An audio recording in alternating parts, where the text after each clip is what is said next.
Hello, everyone. This is Dr. Roger Paul, and tonight we are going to continue our study with on paper 32, and we're in section 5.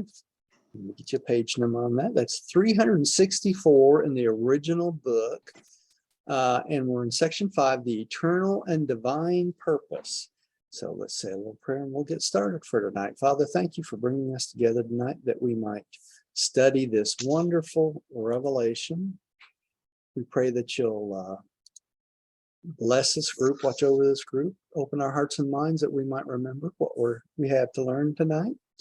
And we thank you for the opportunity to do this. And we thank you for those who come and listen to us each week.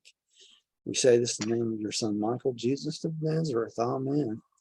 I tell you what, the first paragraph is about all we need to hear tonight.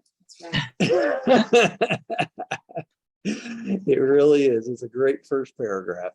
Millie, would you start with the first paragraph there? I'll give it a whirl. Yes. Number 5, the eternal and divine purpose. There is a great and glorious purpose in the march of the universes through space. All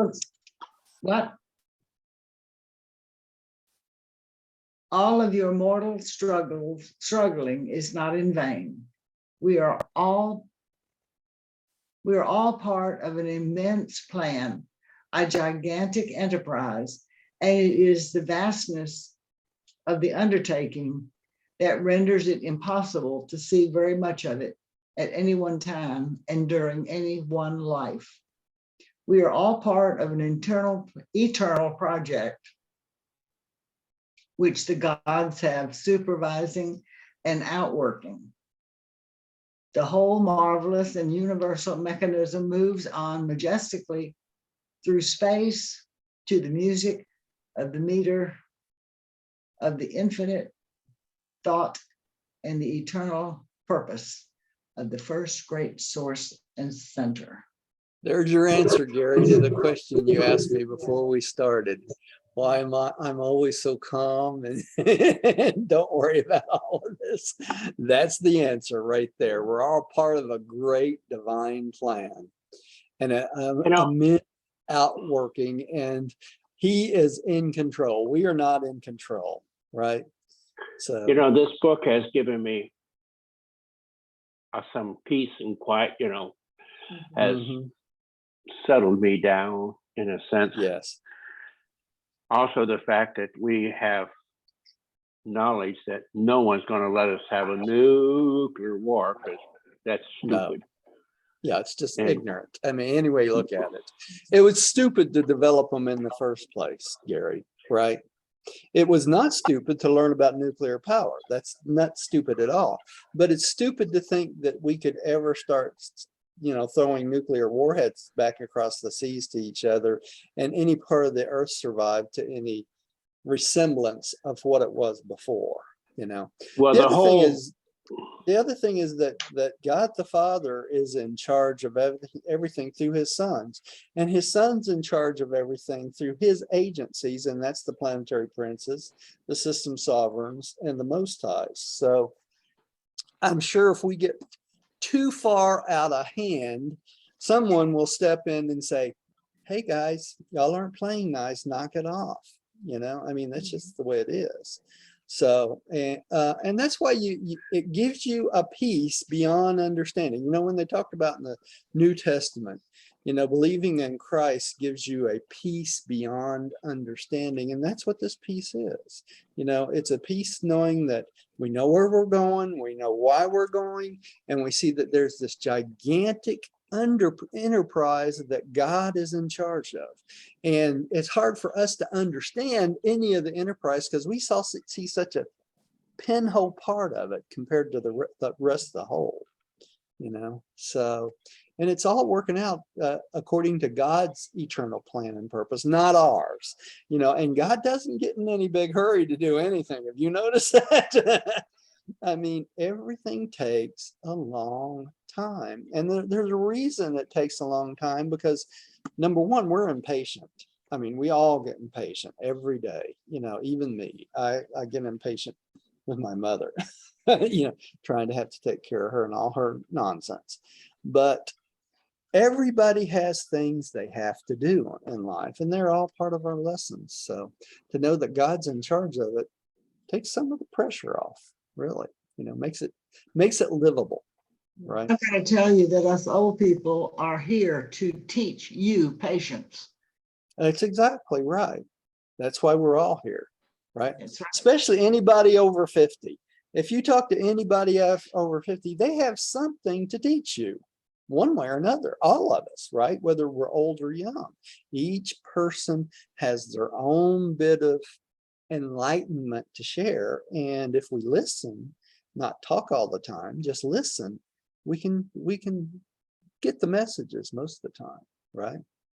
The problem with human beings is we like to hear ourselves talk, right?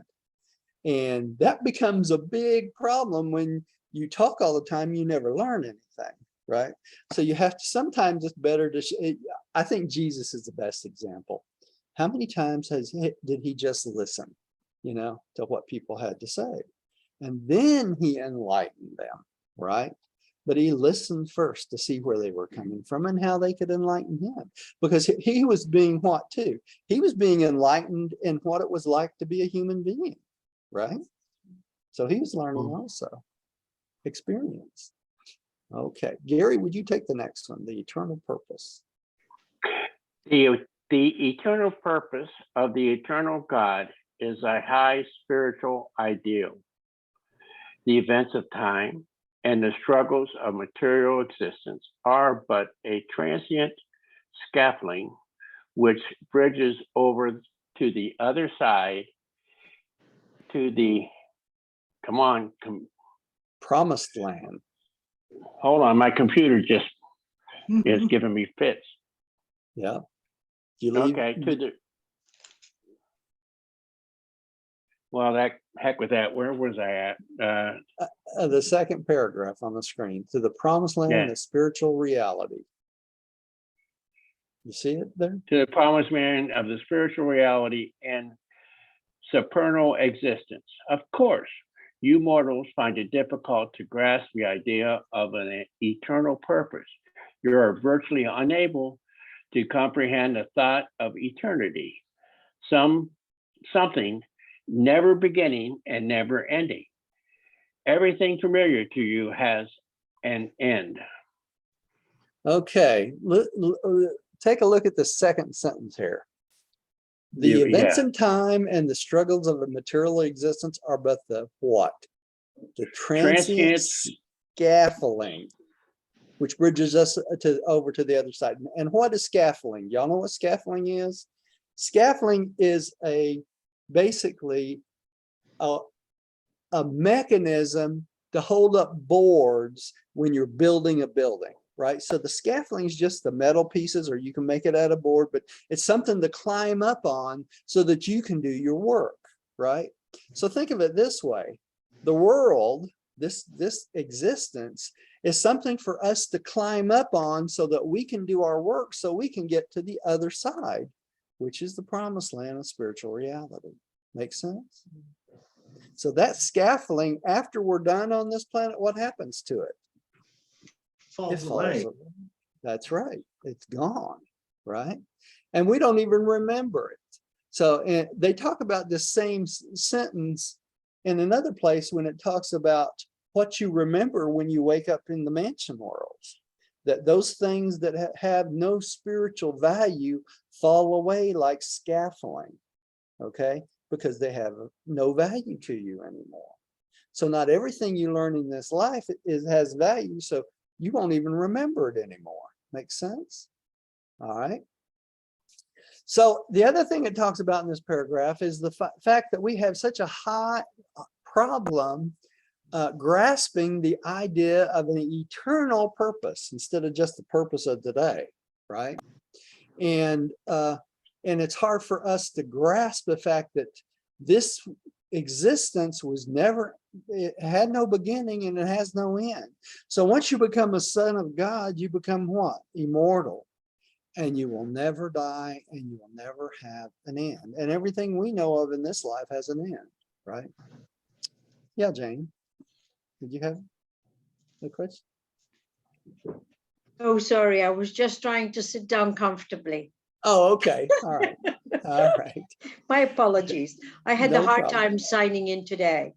Oh, okay. I was That- kicked out so many times. Was it making you update your client or anything, or is it just The computer kept saying Zoom failed. But anyway, Really? I don't want to disturb the group, so we'll continue. I had a same problem trying to get the Facebook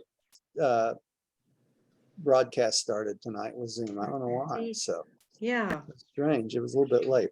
Diane, would you take the next one, dear? 5.3. Yes.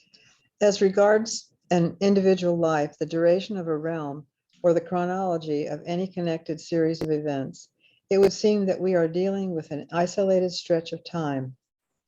Everything seems to have a beginning and an end, and it would appear that a series of such experiences, lives, ages, or epochs, when successfully arranged, constitutes a straightway drive, an isolated event of time flashing momentarily across the infinite face of eternity. But when we look at all this from behind these scenes, a more comprehensive view and a more complete understanding suggests that such an explanation is inadequate, disconnected, and wholly unsuited properly to account for and otherwise to correlate the transactions of time with the underlying purposes and basic reactions of eternity. Remember when we had the discussion the other night about time travel and how I said that there is no such thing as time travel? Remember that? Yes. This is a perfect example of why there is no time travel. What they're talking about here is everything it seems to have a sequence of events. In other words, this thing happens, and then right behind it, something else happens, and it ends, and then something else behind that happens, and that ends, and then before you know it, you've lived your whole life, and you had a bunch of little happenings, right? And we think that that is all a stretched line, all lined up so we could visit it again. Go, just go forward, go back, and all that. But that in reality is not what is really happening, is it? Because when you're living in the what? The Present. now, the present. That's right. When you're living in the present, there is no past, there is no future. It's just the present. And to God the Father, everything is present. The difference is God the Father remembers everything in the past, and he foresees everything in the future. That's why they call him omnipotent, right? He has this foreknowledge of everything, and we never get that. Now, what we get is when we fuse with our adjuster, our memory starts to expand. And it's really odd because it expands backward all the way to where the thought adjuster started with our relationship, and even before our relationship with the thought adjuster. But it also gives us foresight into the future. And where do you think that comes from? God the Father, the thought adjuster, right? So the more you remember the past, you expand foresight into the future the same amount. And that's how time becomes to you just like it is to God. Everything is current, present. Make sense? Mm. So there is no need to do what? Go into the future. There's no need to do what? Go into the past, because the past is past. You can't relive it, right? The future, we get a foresight on it so we know what to expect and to get excited and have the joy of life of knowing the beautiful things coming in our lives. But the past gives us only experience, right? Make sense? Yes. All right. So let's go down to the next one. Letch, would you take the next one, please? It seems to be. To me, it seems more lifting or fitting for purposes of explanation to the mortal mind to conceive of eternity as a cycle and the eternal purpose as an endless circle, a cycle of eternity in some way synchronized with the transient material cycles of time. As regards the sectors of time connected with and forming a part of the cycle of eternity, we are forced to recognize that such temporary epochs are born, live, and die, just as the temporary beings of time are born, live, and die. Most human beings die because, having failed to achieve the spirit level of adjuster fusion, the metamorphosis of death constitutes the only possible procedure whereby they may escape the fetters of time and the bonds of material creation, thereby being enabled to strike spiritual step with the progressive procession of eternity. Having survived the trial life of time and material existence, it becomes possible for you to continue on in touch with, even as part of, eternity, swinging on forever with the worlds of space around the circle of the eternal ages. Remember the other night I was talking about time is just a circle, you know, the universe is just a circle. Yeah. Keeps replaying, you know, it goes round and round and round. And time is the same way. It just goes round and round and round. And it's interesting in this paragraph that it's talking about human beings. It says most human beings die because of what? They fail don't to fuse. achieve. Yeah, that's right. We don't fuse. That's right. So our goal is what? Number one goal, adjuster fusion. Any way you look at it, right? If we don't eventually fuse with the adjuster, what happens? There's no vehicle for us to have continued life. Make sense? In order to So how have do we- continued life, we have to have a vehicle to exist in.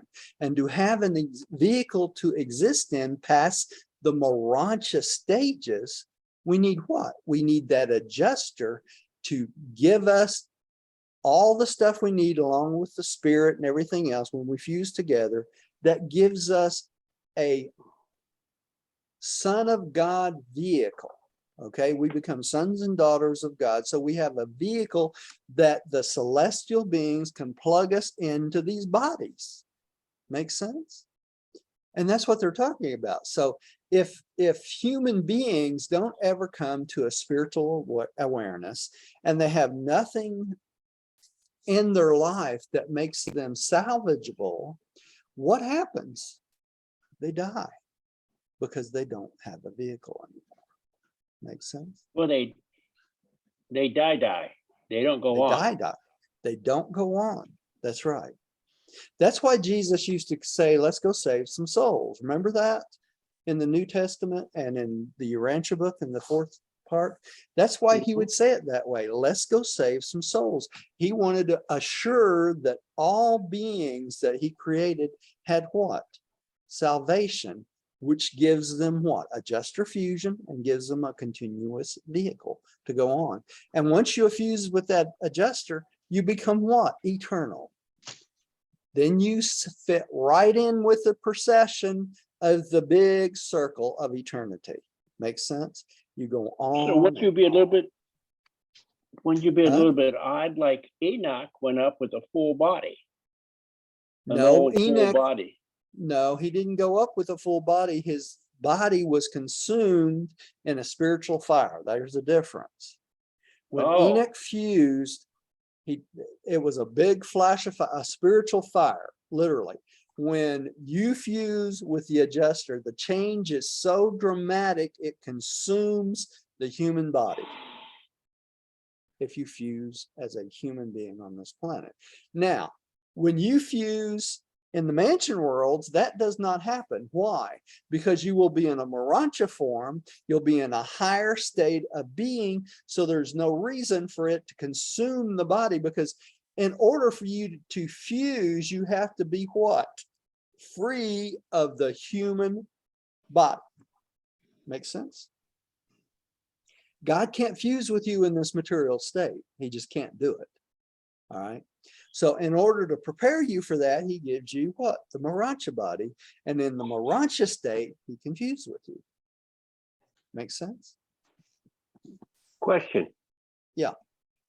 Could this be correlate with spontaneous human combustion, or is that something else? Bingo. Yeah, that's it. That could be what all the spontaneous human combustions are. Could very well be. Because it has happened. They tell us that other beings on this planet have fused. We know Enoch did. We know that Elijah did, right? But they don't tell us, give us a list of everybody that has, right? But when you're in tune with that thought adjuster spiritually, and that in tune with your thought adjuster, you don't need this body anymore. You don't want to hang around the planet like this, because you're past being what? Finite, right? In the material sense. So it's time to go on. When it's time to go on, it's just time to go on. And the interesting part, though, Gary, is this. They say that before you fuse in the human form, if you're going to fuse with your human form, your thought adjuster notifies you consciously that that's what's going to happen. So you can prepare yourself and not be dangerous to other beings, right? In other words, you're not going to walk up to your wife and hug your wife in the morning and suddenly fuse and take her with you, right? That's okay. You'll know. Or your husband, whatever, or best friend, whatever. Okay, sectors of time. Jane, would you take the next one, please?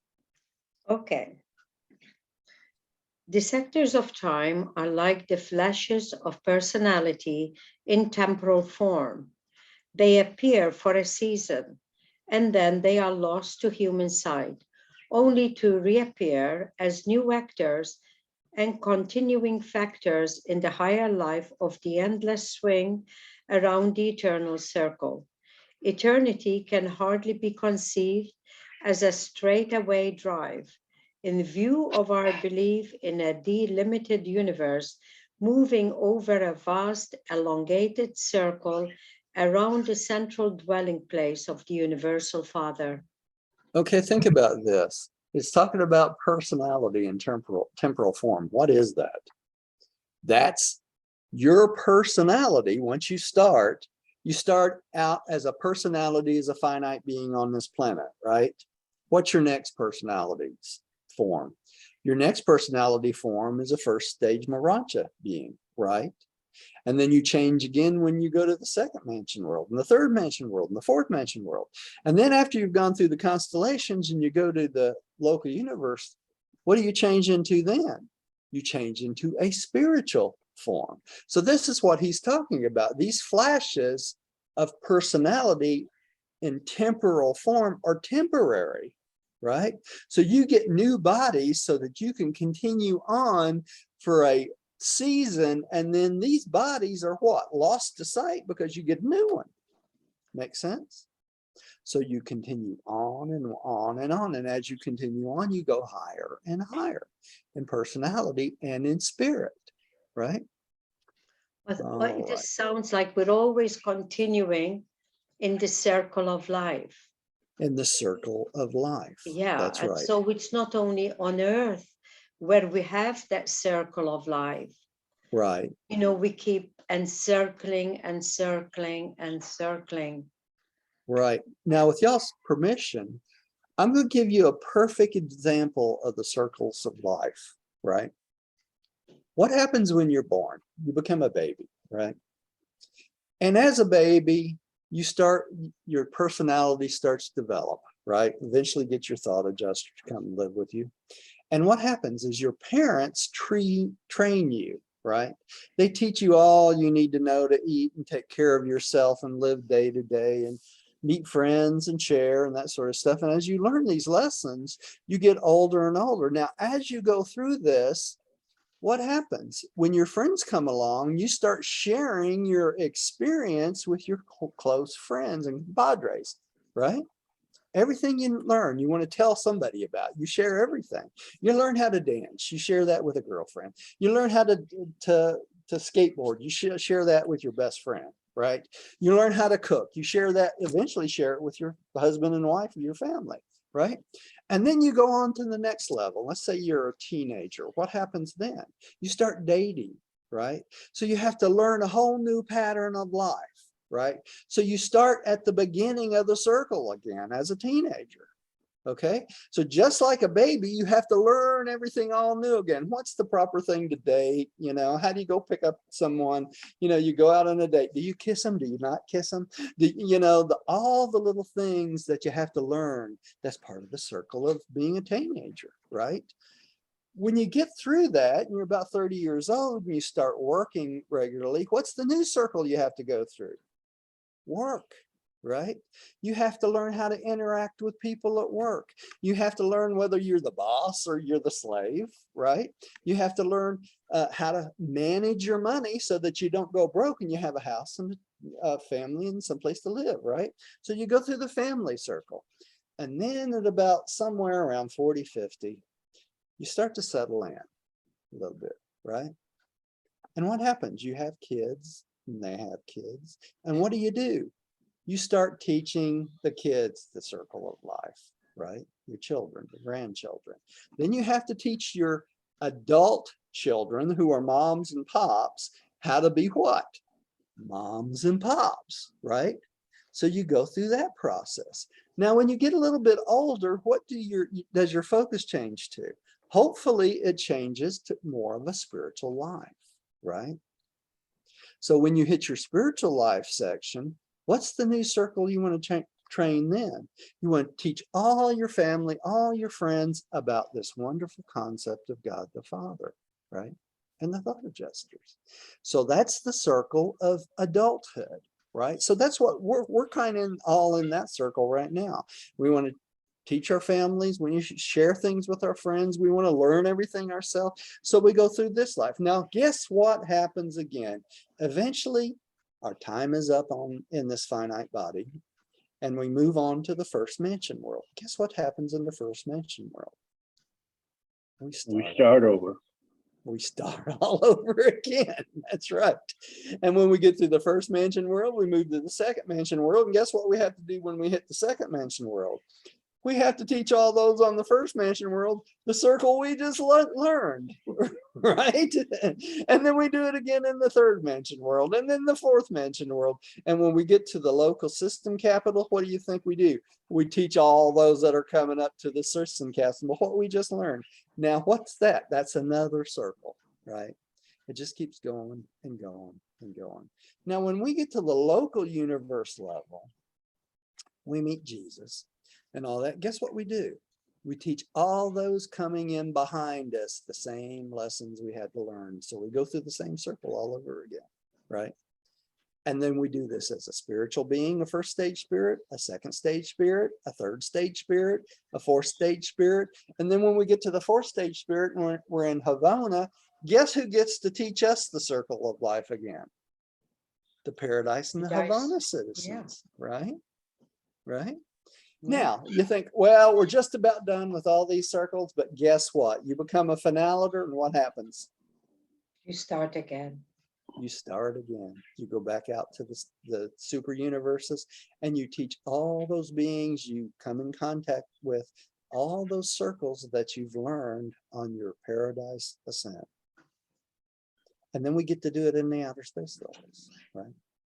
So do you start to see how everything, all these epics in your life are just a repeating pattern of circles that goes over and over and over again? Does that make sense? Yeah, Yes. Roger, you know, when Roger, Yeah. when I was singing professionally, one of the songs I used to sing, it's a little bit about reincarnation, but it's also about just what you said about the circle. It's all my life's a circle, sunrise to sundown. The moon rose through the nighttime till the daybreak comes around. All my life's a circle, but I can't tell you why. The season's spinning round again, the years keep rolling by. There you go. It Beautiful. seems like I've been here before, I can't remember when, but I get this funny feeling that I'll be back again. There are no straight lines that make my life, and all my roads have bends. There are no clear-cut beginnings, and so far no dead ends. And it goes on and on and on. Beautiful. And that's free. You can send your donations in later. All right. So now we got a pretty good idea of what they're talking about, don't we? About everything being a circle. All right. I think you could say, if you wanted to define time, time is like a series of events that's recorded in the circle of eternity. Eternity. That's yeah. right. Yeah. That's That's kind of exactly what they're right. saying, in effect. Yeah. Yeah. And really, if you think about it, if that's the case, Letch, how could there be travel through time? It makes Yeah. no logical sense. Exactly, it's impossible. Yeah, it really is. There's only now. Okay, let's go on to the next one. We're gonna actually get through this paper tonight, aren't we? Okay, yeah. Let's see, who's up next? I think Millie's back up again.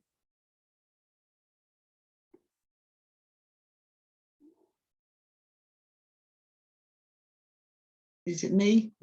Yes, Yeah. it's you. Frankly, eternity is incomprehensible to the finite mind of time. You simply cannot grasp it. You cannot comprehend it. I do not completely visualize it. And even if I did, it would be impossible for me to convey my concept to the human mind. Nevertheless, I have done my best to portray something of our viewpoint, to tell you somewhat of our understanding of things eternal. I am endeavoring to aid you in the crystallization of your thoughts about these values, which are of infinite nature and eternal import.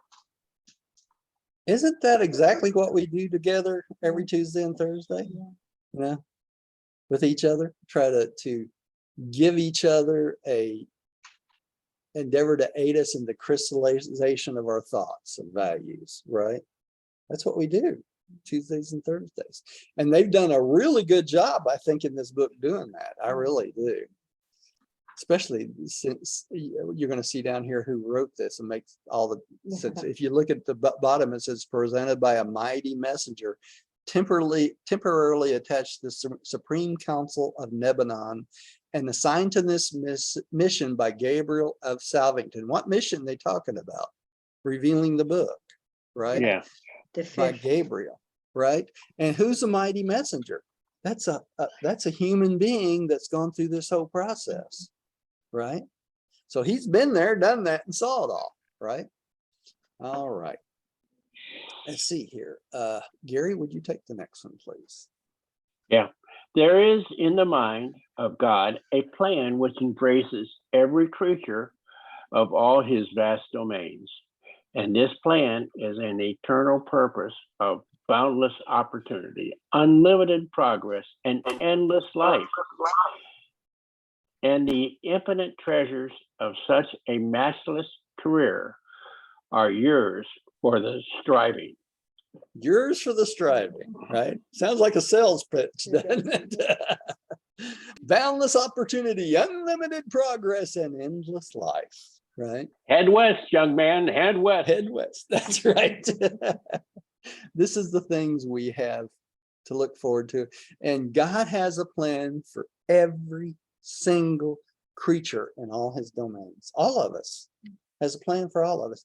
And each plan is different. Isn't that amazing? That just blows my mind to even think of such a thing, right? The very last paragraph. This is just so good. Dear, I'm going to let you take that last paragraph there. The goal of eternity is ahead. The adventure of divinity attainment lies before you. The race for perfection is on.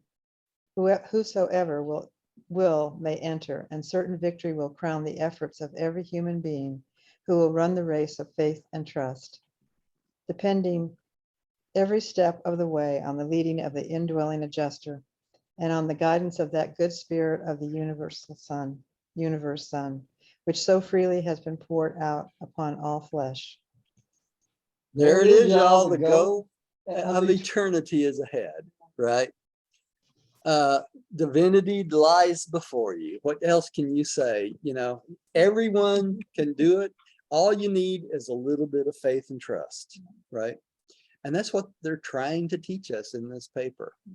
And I have added to this, since this is the paper on the evolution of the local universe, I've added a chart here from Don Estes' chart that breaks down a lot of the things from the central universe down through the local universe and all its government, who runs it, it's a flow chart of who's in charge of what, that sort of thing.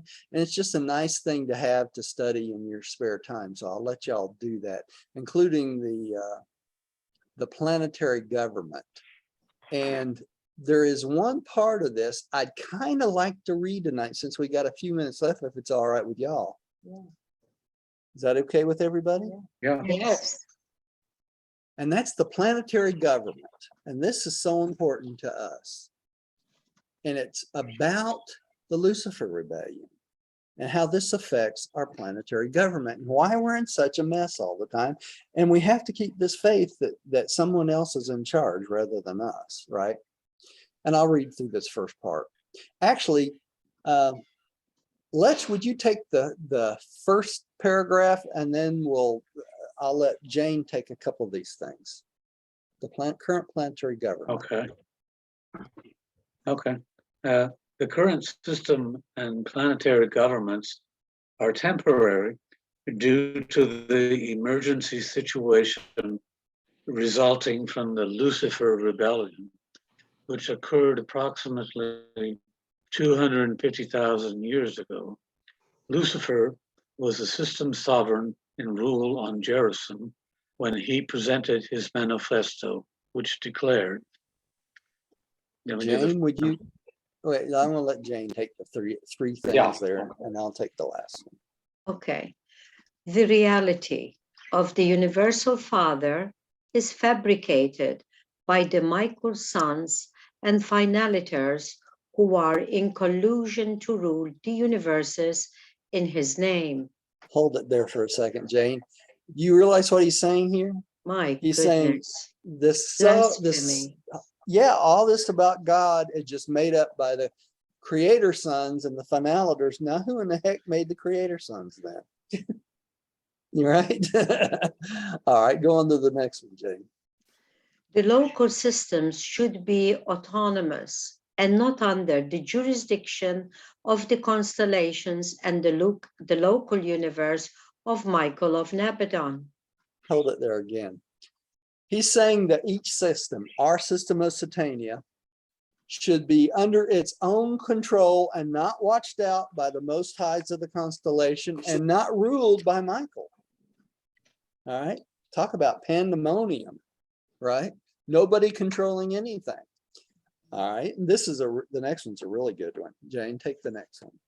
Third, too much time and energy were expended upon the scheme of training ascending mortals in the principles of universe administration. So he's saying we don't need to be trained for anything, right? Define God's will. Yeah, define God's will. Yeah, but he wanted to rule himself. He wanted to rule himself, and he wanted to worship from all beings. From all, yeah. And he totally is ignorant of the Divine Mother Spirit. That's right. The Divine Mother Spirit Totally never mentions her anywhere in this, right? Okay. And so really, spiritually, he became very stunted. Yeah, well, you see why they call it cosmic insanity? It really is Yeah. insane. You think about it. Yeah. All right, I'll finish this off just so that y'all know the rest of it. Lucifer's first lieutenant, Satan, advanced his call on Urantia, making periodic visits right up until the presentation of the Urantia papers. When he was interned on satellite number 1 of the Father's world on Jerusalem, in other words, he was put in prison. The ruling planetary prince at the time was Caligasta, who with his assistant Dalagasta followed Lucifer and Satan into rebellion. They have been allowed to roam Urantia even until the present day. This is 1934. We don't know what's happened since then. However, the rebellion was technically ended by Michael of Nebadon when he bestowed himself on Urantia as Jesus of Nazareth in 7 BC. Michael assumed the title Planetary Prince, has since bestowed the title Vicegerent Planetary Prince upon Maccavinch of Melchizedek, the one-time sage of Salem, who holds that title. The Most Highs of the constellation of Norlashadek seize control of the planetary government. You see that? That's our government, our planetary government. Lucifer was replaced by Lanaforge, a system sovereign. The universe now awaits the adjudication of the Lucifer Rebellion by the Ancients of Days. Everyone is hopeful that this will occur soon, that the universe circuits which inform Urantia and of universe affairs can be reestablished and the planet can once again enjoy the ministry and information provided by these circuits. This is why I'm saying we don't believe the rebellion is over yet. They have not adjudged anybody because number one, our planetary circuits and the universe circuits have not been restored because we don't still have any of y'all seen a universe broadcast? I don't know how we get them. How would you recognize them? I don't know, Gary. It could come over the TV. It could appear before you in your home. I do not know. But in this day and age, it could be like a hologram that just appears before everyone, right? Could that be the way the second coming would show itself? It's exactly, remember, Jane, in the New Testament, it states that every eye shall see and every knee shall bow upon the return of Jesus. Remember that? Every eye shall see. But it does say every eye of faith shall see, I believe. So if you have no faith, you probably wouldn't even know that it happened, right? So it's just an interesting thing, but that's where we stand now. And the reason I stuck this in here at the end of this administration of the local universe is next time we're going to talk about the administration of the local universe that runs things in our local universe. So this is where we are at present time in this present day. Okay, so we have a pretty good idea how it all started in the local universe and who's supposed to be in charge, and that's Michael and the creative mother spirit, right? All right, and then we'll talk about the others next time, right? So that's all we have for this paper. It only took us 5 parts. So let's have a little prayer and we will close for tonight. Gary, would you like to pray for us tonight? I'll give it a shot. Okay, go for it. Let me stop. Dear Michael of Nebadon, here are our thoughts and prayers. Guide us. Possibly give us instructions on how to merge with our thought adjusters so we can expedite our ascension. Amen. Thank you. Thank you all for home Thank you. for coming and joining us and listening to our ranting and raving every week on Facebook, on YouTube, and what else? Vimeo. Yeah, we get some new people that's coming on Vimeo. So that's pretty good. All right, y'all. So we will see y'all next time. We love y'all. Night. Come Thank see you. Thank you. Let me stop the live feed first. Night. My Good night. screen went blank.